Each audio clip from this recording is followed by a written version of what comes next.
Picture this. You're sitting at the closing table, completely ready to finish up a massive real estate deal or finalize some life-changing legal documents for a client. And then, suddenly, it hits you. Your Indiana Notary commission expired yesterday. Total panic sets in, right?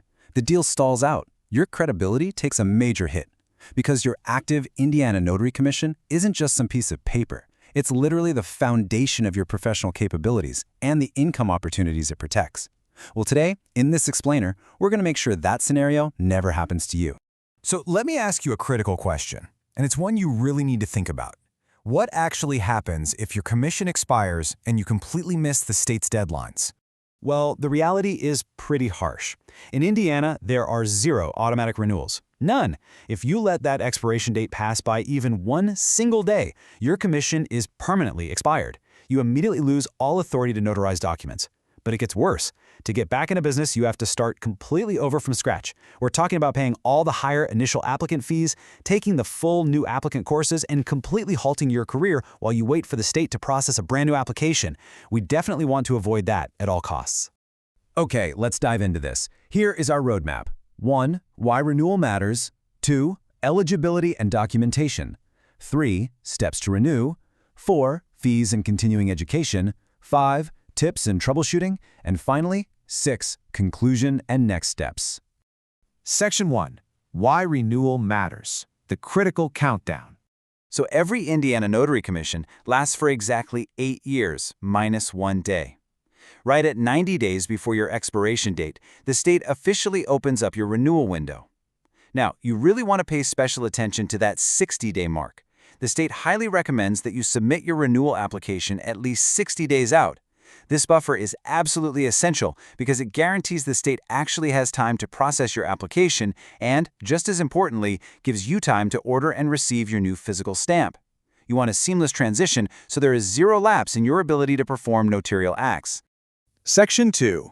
Eligibility and documentation. Let's quickly verify the basic rules before you even log into the state portal. You still need to be at least 18 years old, be able to read and write English, and be a legal resident of Indiana.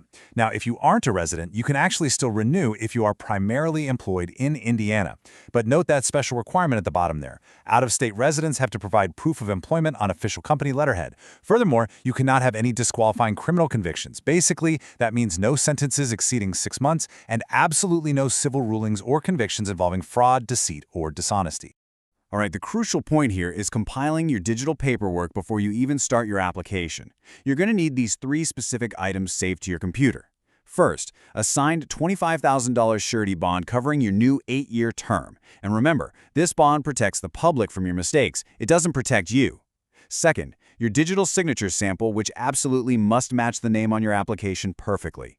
And third, your Indiana State Police limited criminal history record. When you request this online, you have to select candidate for public office as the reason. Explicit warning on this one, though. This background check cannot be older than 30 days from the date you submit your application. Pull it too early, and your application will get rejected. Section 3. Steps to renew the in-biz process. Here's a macro-level summary so you understand the whole flow before we start looking at the actual software screens. Step 1. Gather those digital documents we just talked about. Step 2. Log into iInBiz and link your current license to your account. Step 3. Complete the application details and pay the $75 fee. And finally, Step 4. Pass the mandatory online education course and the 30-question exam. Okay, let's walk through the iInBiz dashboard. Once you log in, look up at the top navigation bar. Hover over Online Services and look down that drop-down menu until you spot Add Your License. Go ahead and click that. This is basically the mechanism to tell the portal, hey, I already have an existing commission I want to manage. On the next screen, you'll see a few tabs. Make sure you point your mouse right to the Notary Public tab. You'll be asked if your commission was received or renewed on or after July 1, 2018. Answer accordingly, and then pop in your commission number and your registration code. Now, if you've completely forgotten your registration code, which, let's be honest, happens all the time over an 8-year span, don't panic. You can easily click the link right there on the screen to have it instantly emailed to the address the state has on file for you. Then just click Add. And this brilliantly illustrates what happens next. The system gives you a nice green check mark, confirming the link was successful. Click OK, and you are routed right back to your main dashboard. Look down under the Licenses grid. You're now going to see your notary public listing. And more importantly, you'll see the essential Edit License button. Clicking that button opens up your entire renewal application. Now let's look at where the continuing education section lives.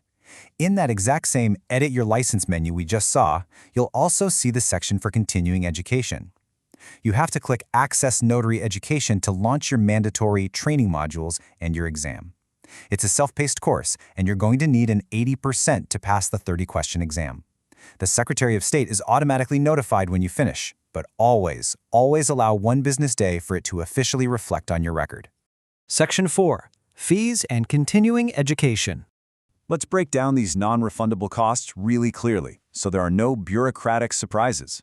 Your main application fee paid to the state is $75, and that's paid once every 8 years. The Indiana State Police background check is $16.32, paid when you pull the record at renewal. Your $25,000 surety bond premium? That'll cost roughly $50 to $90, and again, that's just once per 8 years. Finally, continuing education totals $150 over your entire term, billed as $50 per course. IMBiz does accept credit cards, by the way, but just keep in mind they do tack on a small convenience fee. Now, I really want to emphasize this number, 3. That is the total amount of continuing education courses required during your active 8-year commission. You don't just take a class at renewal. You actually have to take one CE course every 2 years, and it's due by the last day of the month your commission was originally issued. Section 5. Tips and Troubleshooting. Let's contrast some critical pitfalls with a few pro tips. The absolute most common mistake? Letting your continuing education lapse. If you fail to complete your CE course by the due date, it causes the automatic, permanent expiration of your commission. Do not let that happen. Other mistakes include waiting until the absolute last minute to renew, or, and people really do this, trying to handwrite a new expiration date on an old physical stamp. That is strictly prohibited and it completely invalidates the document. Instead, employ these pro tips. Set repeating calendar reminders on your phone right now for those biannual CE due dates. Remember to pull your ISP background check only within the 30-day window of applying. And finally, order your new physical seal immediately upon renewal approval so you don't skip a beat. But remember, only start using the new seal on the exact day your new term begins. I also want to make sure you know your legal rights regarding your commission, especially if you ever change jobs. Your commission is highly personal. Even if your current employer paid for your bond, your stamp, and all your application fees, they cannot keep your commission, your certificate, or your stamp if you decide to leave. It goes with you. Section 6. Conclusion and Next Steps. Now, to ensure this explainer remains a responsible and evergreen resource, it is mandatory that I read this quick disclaimer to you. This explainer provides guidance based on available information as of 2026-08-18. Viewers should verify details with official Indiana State resources or seek professional advice tailored to their specific situation. So, you've successfully navigated the renewal process.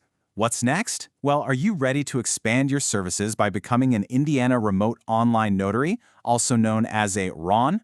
Once your renewed commission is active, and as long as you have at least 90 days remaining on it, you can apply for your RON authorization.